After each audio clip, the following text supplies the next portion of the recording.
तेजस्विनावधीतमस्तु मा विद्विषावहै।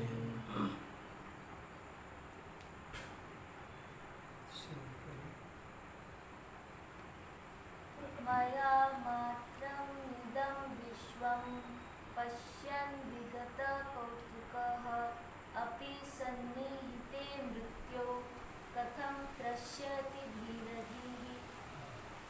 यह जो दृश्यमान जगत है यह माया का कार्य होने से मिथ्या ही है। अष्टावक्र जी राजा जनक को उसके मुक्ति की जिज्ञासा को समझाने के लिए कह रहे हैं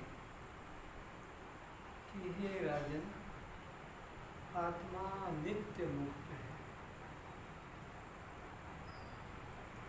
वह साधन साध्य वस्तु नहीं है, क्योंकि साधन साध्य जो भी वस्तु होती है वो सब नाशवान होती है, विनाशी होती है। अगर आत्मा को, मुक्ति को भी साधन साध्य मान लेंगे कि ये योग किया, यज्ञ किया, तप कर लिया, जप कर लिया, ध्यान किया, कुंडलिनी जागृति कर ली, षटचक्र वेदन कर लिया, तो करके जो प्राप्त होगा यत् साध्यम तत् अनित्यम, वह अनित्य पदार्थ होगा। इसलिए आत्मा प्राप्त स्वरूप है, प्राप्त करने की चीज नहीं है। तो हमारा स्वरूप भी है। कैसा स्वरूप है? अग्नि की उष्णता, बर्फ की शीतलता, चीनी की मधुरता। तो क्या अब अग्नि को उष्ण करने का कोई साधन है?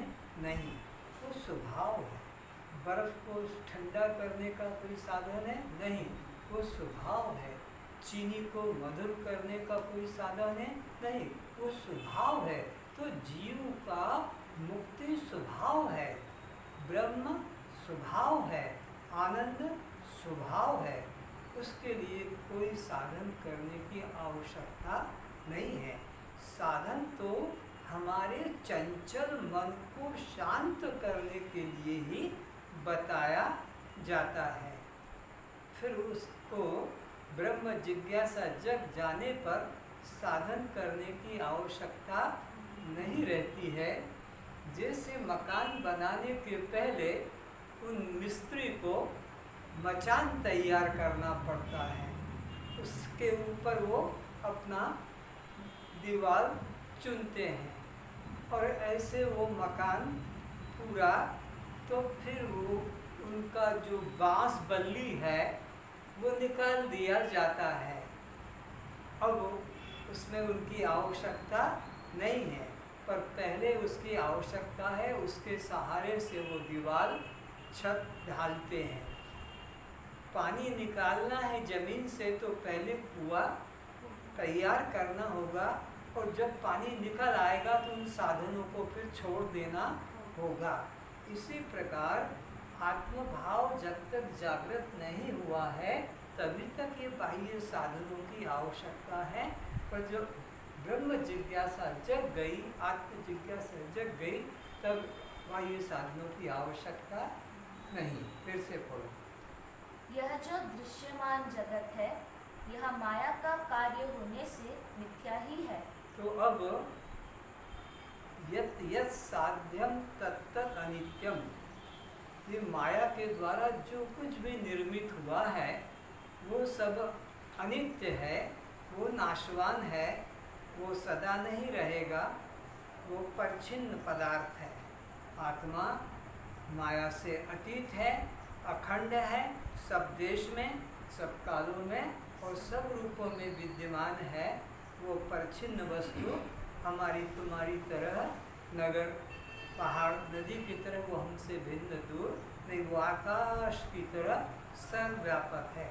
तो माया से निर्मित जो भी पदार्थ हैं वो सब एकदेशी, परिच्छिन्न और नाशवान होते हैं। तो सारा संसार जो दिखाई पड़ता है यह कैसा है? जैसे सपने में हमने बहुत कुछ नगर देखा, लेकिन सपना टूट जाता है तो फिर वो कुछ भी रहता वो वहाँ का वहीं खत्म हो जाता है। सपना जैसे जागृत में नहीं रहता है, ऐसे अज्ञान में यह संसार जगत सत्य प्रतीत होता है, लेकिन जब आत्मज्ञान हो जाता है ये सारा संसार माया निर्मित है, इसलिए यह असत्य है। ऐसा जानने वाला ज्ञानी फिर यह विचार नहीं करता कि यह शरीर कहाँ से, किससे, कैसे और कब से प्रारंभ हुआ। तो जिसने इस बात को जान लिया गुरु कृपा से कि संसार स्वप्नवत मिथ्या है, तो फिर स्वप्न में जो हवाई जहाज देखा, सपने में जो ट्रेन चलते देखा, सपने में जो बस यात्रियों को देखा, सपने के अंदर कोई राजनेता जा रहा है तो कोई चोर जा रहा है, पुलिस पकड़ कर ले जा रहा है, सपने में कोई बहुत बड़ी शादी ब्याह पार्टी हुई, ये सब का सब हुआ। लेकिन जब नींद टूट जाती है तब वो सब जो कुछ भी देखा उनकी किंचित भी सत्ता नहीं रहती है। तो फिर वो हाथी, घोड़ा, पशु पक्षी, ट्रेन, बस, प्लेन, वो कौन थे, वो कहाँ से आए, और फिर जब नींद टूट गई तो वो किधर चले गए। न वहाँ समुद्र रहा, न हवाई जहाज रहा, न ट्रेन बस रहा। तो वो जो स्वप्न को देखने वाला था, स्वप्न का दृष्टा, वो खुद ही ट्रेन बना था, प्लेन बना था, पैसेंजर बना था, हाथी, घोड़ा और आदि बना। तो नींद टूटने पर जो सपने का साक्षी है, बस वही सारा स्वप्न नगर खुद बनता है और बाहर से कोई मटेरियल नहीं लाता है। जैसे मकड़ी खुद अपने मुख से तार निकालती, तंतु, और उसके द्वारा वो ऐसे ऐसे जाल बनाती है और अपने में लीन कर लेती है। ऐसे ही ये स्वप्न का दृष्टा अपने से ही संसार निर्मित करता है और नींद टूटने पर अपने में ही लीन कर लेता है, अलग कोई पदार्थ नहीं रहता है। अथवा ऐसे समझे, सिनेमा में आप पर्दे पर देख रहे हैं, पिक्चर चल रहा है, वहाँ पर लड़ाई चल रही है, रक्त की नालियाँ बह रही है, मकान में आग लग रही है, गोलियाँ चल रही है और इसी प्रकार वहाँ पर वर्षा हो रही है,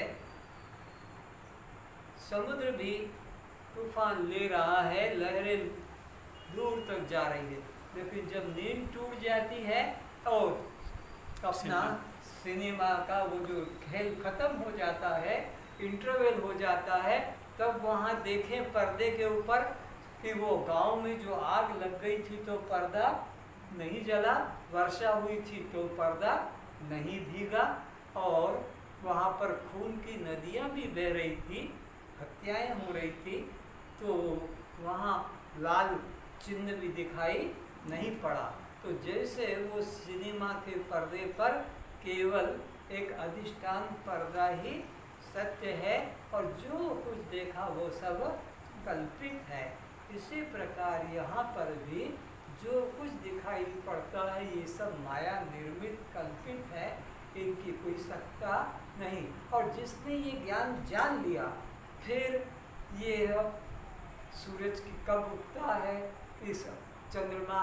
कब अस्त होता है, तो इस पृथ्वी को किसने बनाया, तो ब्रह्मा की आयु क्या है, कि हनुमान जी का गधा कितने वजन वाला है, कि इस प्रकार अब उनका बाप कौन है हनुमान जी का, कि माँ कौन है, ऐसे मूर्खता के प्रश्न ज्ञानी अपने अंदर कभी विचार, क्योंकि जगत की सत्ता ही नहीं है सिनेमा की तरह, स्वप्न की तरह, तो फिर उसमें क्या क्या होता है उसका कोई वह ज्ञानी विचार नहीं करता।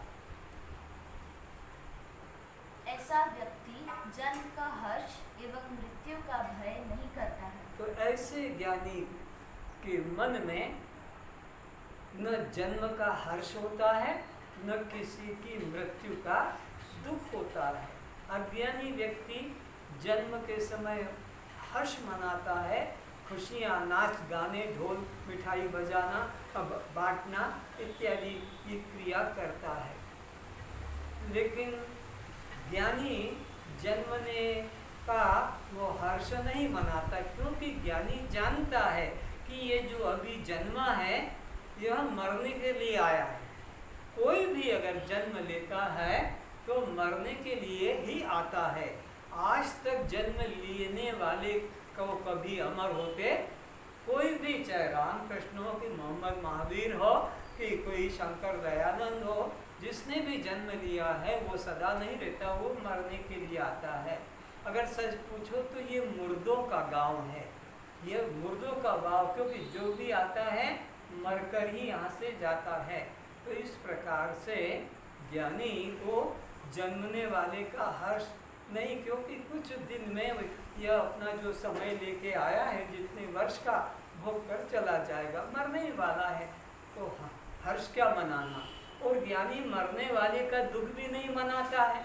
बाप मरे, माँ मरे, बेटा मरे, पति मरे, पत्नी मरे, कि गुरु मरे, कोई भी मरे, उसका वो दुख नहीं मनाता, क्योंकि वो जानता है कि माँ बाप बेटा बहू जो भी हैं इनको तो फिर जन्म लेना ही है। ये जो मर रहे हैं ये जन्म लेने के लिए जा रहे हैं। और जिसने ज्ञान प्राप्त कर लिया है सद्गुरु के द्वारा कि मैं दृष्टा साक्षी, मैं ये दृश्य जन्मने मृत्यु वाला शरीर, वो तो फिर वह पुनर्जन्म लेगा ही नहीं, वो तो यहीं पर ही ब्रह्म को प्राप्त हो जाता है।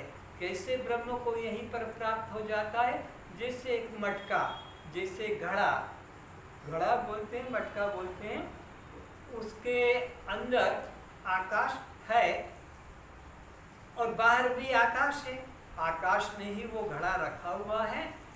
तो अब अंदर वाले आकाश को हम लोग घटाकाश कहते हैं और मकान वाले आकाश को मठाकाश कहते हैं। आकाश तो जो का त्यों है, हमने दीवारें खड़ी कर दी है, उसका टुकड़ा नहीं किया, विभाजन नहीं किया। और जब ये घड़ा टूट जाएगा तो वो जो अंदर आकाश है वो महाकाश रूप में ही रह जाएगा। यहाँ का आकाश निकलकर मठ के आकाश में घुसना नहीं पड़ेगा, और ये मठ को गिरा देने से मठ का आकाश उस महाआकाश में जाने वाला नहीं। वो आकाश तो ज्यों का त्यों घट में भी और मठ में भी महाकाश रूप में विद्यमान है। केवल ये आकृति जो घट की छोटी सी बन गई मिट्टी की परत और ये मिट्टी के बड़ी दीवारें, इससे हमें अलग दिखता है, लेकिन वो यहाँ का यही महाकाश रूप हो जाता है। ठीक इसी तरह अविद्या उपाधि के कारण वह जीव और माया उपाधि के कारण वही चैतन्य एक ईश्वर नाम से पुकारा जाता है। जैसे कि एक ही महाकाश मठ उपाधि से मठाकाश नाम से पुकारा जाता है, कुछ अलग है नहीं, पुकारा जाता है। और वही घट उपाधि से घटाकाश नाम से पुकारा जाता है, पर वो महाकाश से मठाकाश भी अलग नहीं हुआ और मठाकाश से घटाकाश भी अलग नहीं हुआ। और घट टूटने पर घट का आकाश इधर से निकलकर उसमें जाकर जुड़ता भी वो वहाँ का वही महाकाश रूप में शेष रह जाता है। तो इसी प्रकार एक ही चैतन्य माया उपाधि के कारण ईश्वर संज्ञा को प्राप्त होता है, वही एक चैतन्य अविद्या उपाधि से जीव संज्ञा को प्राप्त होता है। पर ये ईश्वर और ये जीव उस विराट सर्वव्यापक परमात्मा से अलग नहीं है। घट और मठ उपाधि से रहित आकाश एक है, ऐसे ही अविद्या और उपाधि से रहित चैतन्य परमात्मा एक है, उसमें कुछ परिवर्तन नहीं हुआ। गतासु न गतासुश्च नानु सोचन्ति पंडिताः। जिनके प्राण चले गए हैं और जिनके प्राण नहीं निकले हैं, जो मरने के समीप है, उनके लिए भी ज्ञानी शोक नहीं करते हैं। तो ये ज्ञानी का लक्षण बता दिया, और अज्ञानी का भी लक्षण इसमें अंडरस्टूड है कि अज्ञानी जन्म को और मृत्यु को बहुत बड़ा एक काम समझता, बहुत विराट काम है, इसलिए जन्म की भी बहुत खुशियाँ मनाता है और मृतक का भी बहुत ही वो दुख प्रकट करता है। अज्ञानी लेकिन ज्ञानी न जन्म का हर्ष मनाता है। क्यों नहीं मनाता है? कि वह मरने के लिए आया है। बोलना होगा, मुख खोलना होगा और गुणगुनी करना होगा। हाँ, और जन्मने वाले का हर्ष क्यों नहीं करता है? क्योंकि उसको मरना है, वो मरने के लिए आया है। ज्ञानी को ये अनुभव है, पर अज्ञानी उसको बहुत महत्व देता है, जन्म का भी और मृत्यु का भी, और इसीलिए वो दुखी होता है और इसीलिए उसको 84 लाख योनियों में भटकना पड़ता है।